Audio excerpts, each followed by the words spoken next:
To order.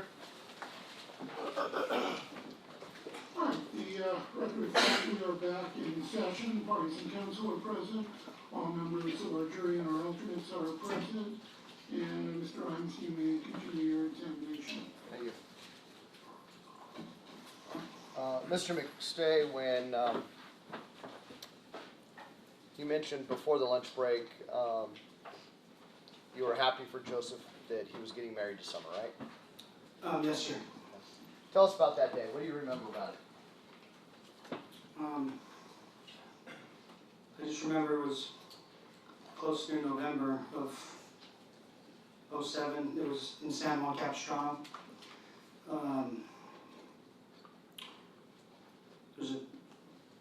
Actually, they play a lot of soccer in the fields over there, and then there's a lake or a pond or something where we took some photos, and it was a really good time. We I think there was dancing that night, and just there was an outside kind of sitting area where I'll get to kind of mingle and get to know, visit, and it was fun. All my kids were there. It was, Jonah was there. The boys, they were little, but I mean, it was a good time. I'm going to show you what's been marked as file Michael 3 under 1160.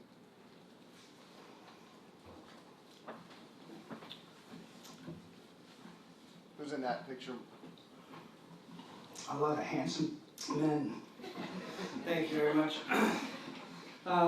My brother Joseph with my father Patrick. In front of me is my amazing nephew Jonah, and that's Gianni that Joey's holding, and then I'm the ugly bug on the left. I noticed that you and Jonah are in tuxes, it looks like. Gianni's in a tux pants with a vest. Why is that? I was the best man, and I think it was Summer that wanted all of her men dressed up or something to that effect.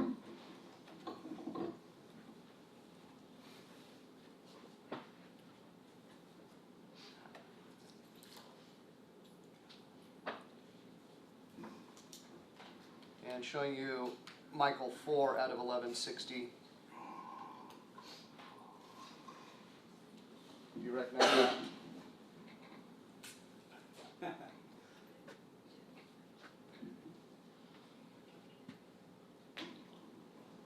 She made a funny comment at this point, something about, I forget, she gets her something and then everybody busted up. I think it's right after they did the I do's or whatever. And I mean, she made some comment and everyone was just cracking up. It was me, our good friend, a true friend of my brother, Nicola Antonello Pomponio, a little Italian dude. I'm sorry, his name is what? Nick. Okay. We call him Nicky Pasta, but Nicola Antonello Pomponio, he's like first generation Italian. Okay, the court reporter is about ready to string you up if you don't spell Nick's name. Nicola, I have no idea, it's Italian. So how about Nick Pomponio, Pomponio. That's probably the best. So it's Nick and myself who 25 plus years with Joey. That's Mackenzie or McKenzie, the one that, one of her best matrons of honor.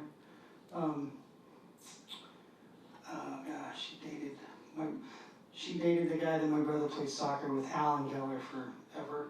That's my daughter Shekinah, and then the one shrugging her shoulders is my little daughter Bella, and it's probably my mom right there. Can you spell Shekinah's name for the court reporter, please? Shekinah. And Bella's standard spelling? Bella. You mentioned that sense of humor, even in a serious thing like a wedding. Is that something that now is missing from your family? Like I said, the most expensive commodity on this earth is time, that you can't get back. And I'll never get anything back out of my 4 family members because they were taken from me by him.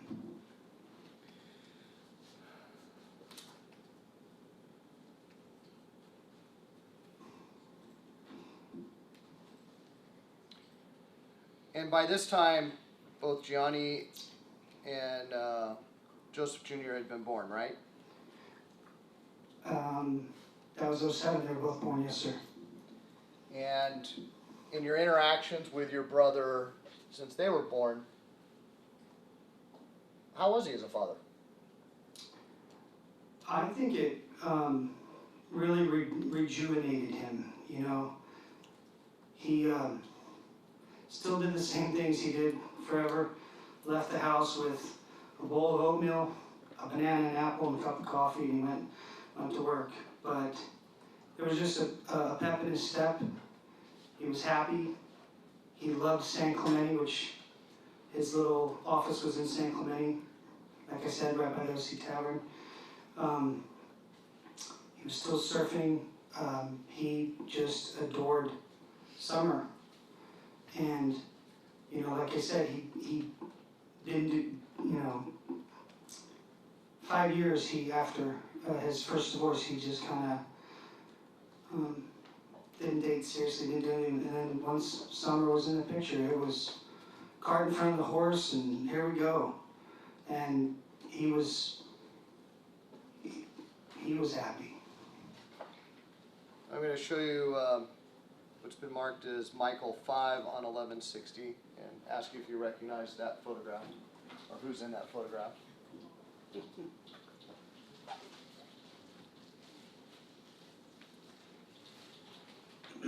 That's in his little apartment in San Clemente. Look at that hair, man. Do the do, we used to say, and he had a hairdo. And then Gianni, you see the little not Gianni, little Joey Jr., little Chubba at the, he's holding, gosh, so that's probably, before the wedding, so somewhere in 07 really, or. Is he sitting at a desk where he would do work? Yeah, that's in the front living room. And at this time he's still self-employed? Yeah. I can't remember, very few times I remember him not being self-employed. And Michael 6 is the next file on 1160. That's this, yep. Who's that? That's at Linda Lane in San Clemente. That's, I believe, might even be the day at the swing set because there's a wall, and that's Joey and Gianni. Joey's, played chasing him through the bushes, but I think he was pretending to be a dinosaur chasing Gianni, and they're running through the bushes. Was Joseph always that playful with his boys, Jonah included? Yeah, whatever they were into, sure. You mentioned the swing set. Are you referring to the video that was played during Miss Rodriguez's opening statement? Yes, sir, yeah. Okay. Did you recognize that video? Oh, yeah. And how did you recognize it?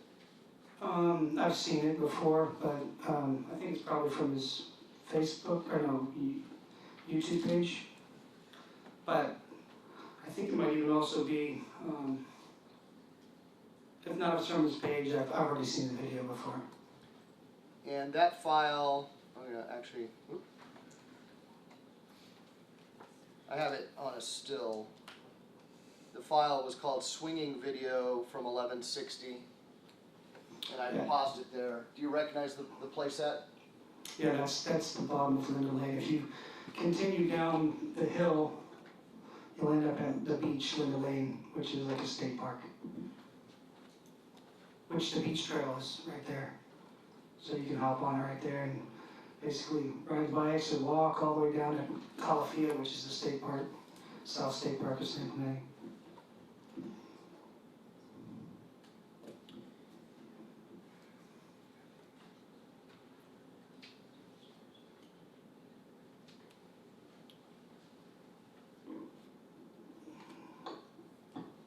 So,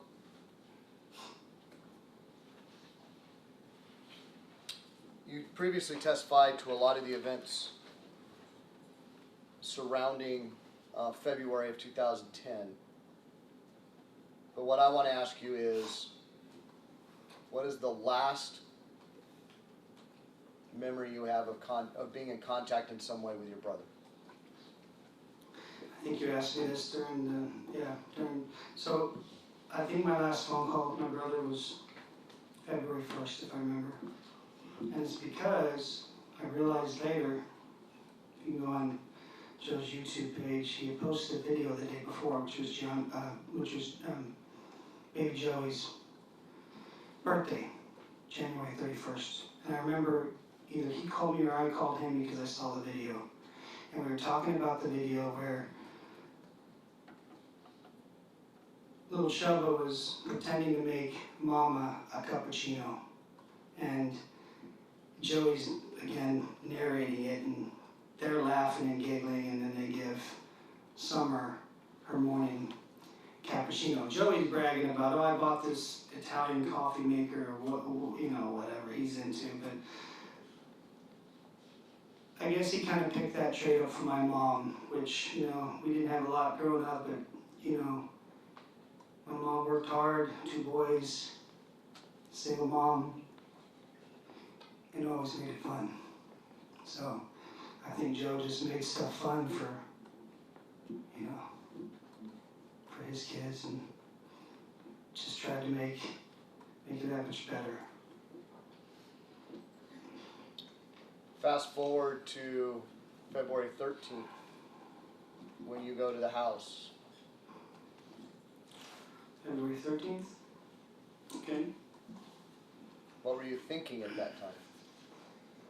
That time, February 13th, I was just looking for phone numbers, man. I didn't know because of the way the weekends fell with Valentine's, but I had been in contact with MacIver a lot, who had said he'd been down painting and whatnot, so I thought that there was, but at that point I was looking for phone numbers. I'm not a detective, I'm not trained to look at, I'm just looking for phone numbers. I'm trying to find a call, something.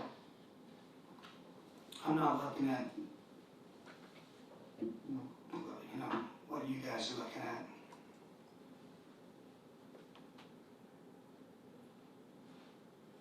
Okay, so you're looking for phone numbers.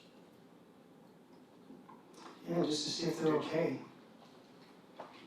Did you have reason to believe that they may not be okay? And were you thinking about that? I was concerned at that point that there was problems, yeah, but, that's why the drop dead date was the 15th. So my mindset was really just to see if I could reach him. I was really looking specifically for Blanche's phone number because I didn't have her contact info, and I thought maybe they're in Big Bear. So hoping they're in Big Bear. So that's really what I was looking for.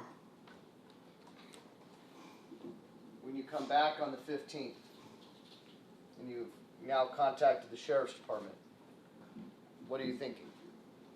That's when it starts to set in. What?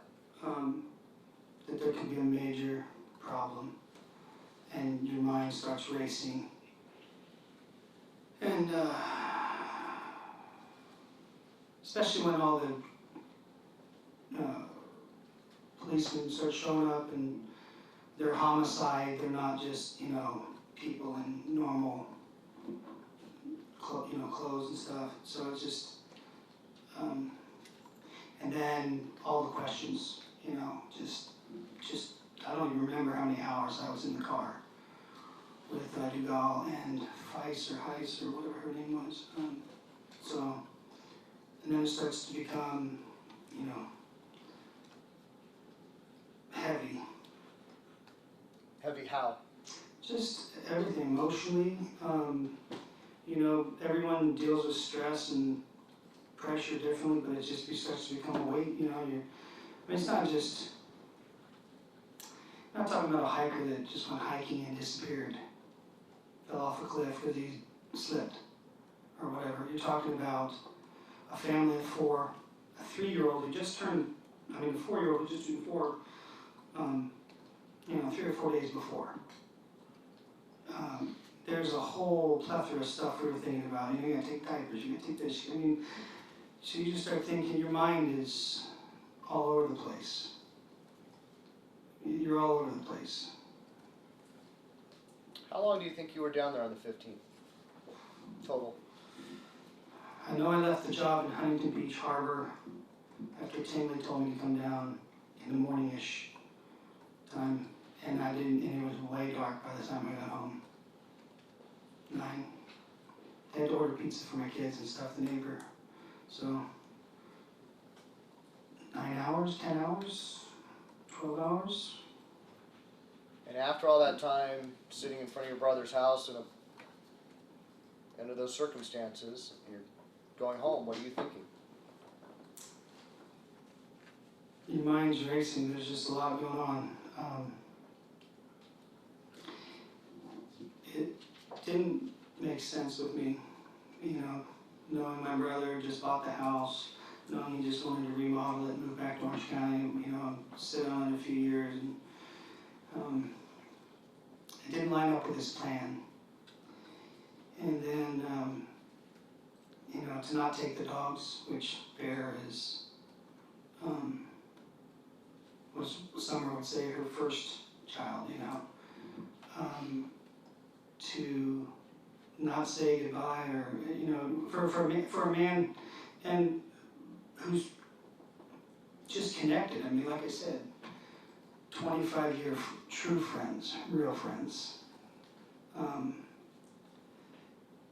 lifelong family friends. He just done 10 years playing in the same soccer league on a Friday night, which I get a call, you know, commuting from Fallbrook to Aliso Viejo to play in the same soccer team. You know, you just don't, you know, my mind's all over the place. People don't do that. They don't disconnect like this. Guy who's all over the internet, and then is not answering his phone, just doesn't make sense. Were you scared? Yeah, I was scared. I was overwhelmed. But, you know, you pull your bootstraps up and you realize you have a mom and a dad and everyone else, and somebody's gonna have to, you know, do the thing that no one else wants to do, and you just keep going. I hate to digress, but you mentioned him playing, your Joseph playing soccer. How long have you played soccer?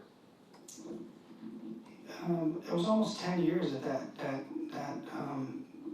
forget what they call it. It's like a joint men and women soccer field, and he had a lot of good friends that they play each week except for February 5th. I think they had a pass on that night, and that's why I didn't get a phone call on the 5th, and that's when I realized, oh, I need to call.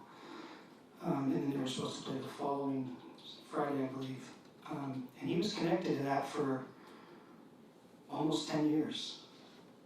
Did you get to meet a lot of those friends? Yeah, I sat in one of the games and made a fool of myself, fell on my face, man. But I sat in one night with all of them, you know, tried to. And what was how would you describe Joe's role or position or place amongst those friends on that soccer team? They loved him, you know. About the same descriptions, you know, just funny. I think he played one of the forwards. He was fast. I mean, he just had wheels on him. But they all went to the memorial, and they all had funny stories, their own little Joeyisms, which we like to call them, just little things that just happen in life when you have time. Like what? To hang out. I can't think of enough off the top of my head, but I mean, like at the wedding, for me, you know, to finally get my license and it being a key point in my life, you know, and him we're at his wedding. Selfless, you know, we're at his wedding. And he's more concerned about my accomplishment, not his wedding. He, we knew he had a big heart, and he would always be, kind to everyone, and even caution, be careful who you bring around you, because you're so trusting. But After February 15th, what was life like?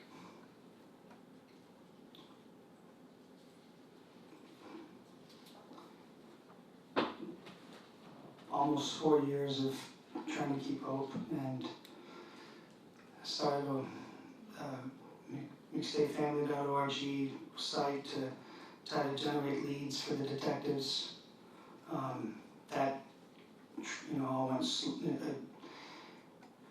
February of the third year they gave it to the FBI to take over because the case involved little children, and because it was an international case, they kicked it out to the FBI to handle that. Then about 9 months later of them doing their thing, the FBI doesn't talk, they don't say a word. Then I get the call on November 11th from Tony Shin. I tell him, look, I've had no one comment to me about the connection between Victorville bodies, but then I get the call on the 13th from Detective Steers. Who's Tony Shin? Well, a TV dude. Let's talk about that for a minute. Were you ever a person in the media limelight before this? No, man. I build fire sprinkler systems. I'm so far behind the scenes, nobody even knows we exist. What was the role of the media in your life after February 15th, 2010?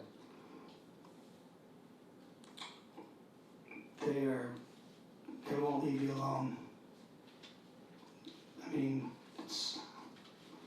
they call and call and call and call, and they're just relentless. They don't care about getting the truth or getting it right. They just want ratings. So I figured out a way to, keep the story out there as much as I could, so I figured I'll just use them like they're using this, and hopefully, somebody will see something, somebody somewhere. I mean, you can't have 4 people just disappear off the planet and not somebody see something. So, not to be true for anything like that. Just, they want whatever, I'll talk to whoever, whenever. And that's what we did, just to hope that they did go to Mexico, which, is not the case. Despite the potential benefits